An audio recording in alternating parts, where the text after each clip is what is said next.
Gary, so the thing is, okay, um, first of all, we're not debating how useful VR could be. I mean, I've already told you that I've already been willing to grant you that we can have the VR, though it's a bit funny because you say we know everything we really need to know and it's just details. And it's clear to me there's some fundamental knowledge we still need, but I think we will get there. So even if we won't, though, let's just grant that. So we can have this virtual reality as crisp and real as you say, then.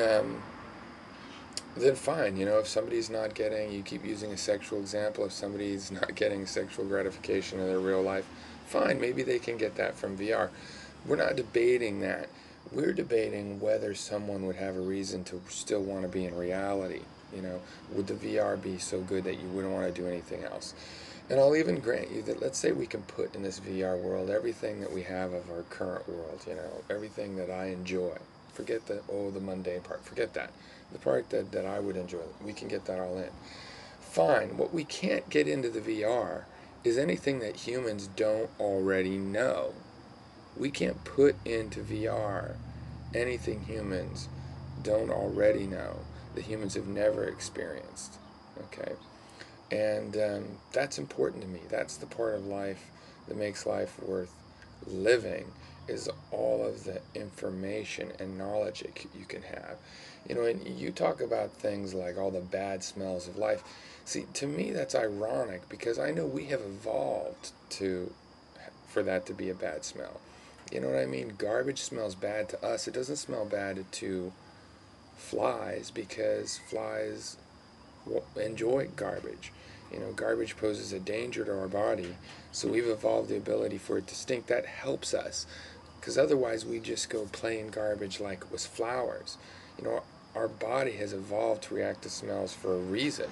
It's not something that is a torture for us, just like being able to feel pain. This is something we have evolved to be able to do so that we can improve our conditions, so that we can, make our city smell better if we care to. That's why we have the ability to have these negative sensations, is because our brain disvalues those sensations, the conditions that create those sensations. And so having the sensations becomes a shorthand for, our desire to not be in those situations.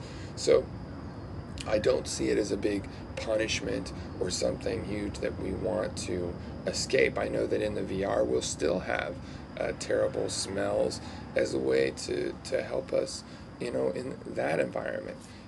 We normalize what we sense to help us regulate our interaction with the environment. But back to the main thing is that you can put everything mankind knows in a VR, and I'm not that impressed. I don't want to be limited to just what man knows. That's our fundamental difference here. I don't want to be limited to that. All right? Does that make sense? We have a simple disagreement that we've broken it down. Nothing's truly axiomatic, but you do break things down to axiomatic-like principles that we can judge in a whole. And never being able to discover new things from the world, does not appeal to me. That's why I would want to have a connection to the real world. No matter how much time I spent in a VR, I would still crave reality where I can feel things as I've evolved to feel them. I enjoy that process. I embrace that process. It's not as negative as you say. Even some of the things that we both agree are unpleasant, to me, are not as negative as you claim them to be. But the bottom line is, even if they are negative, I want real information. I want information about the unknown. And the information about the unknown, by definition, is never going to be recreated in a VR.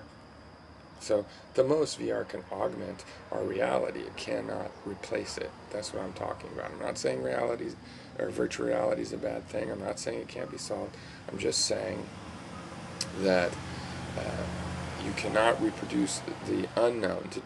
To investigate reality requires access to reality.